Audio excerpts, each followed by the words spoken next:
ke ya tu wa phu khu lia ma ni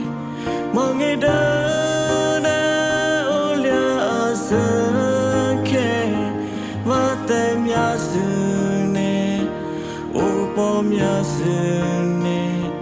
wa phu khu lia ba se ke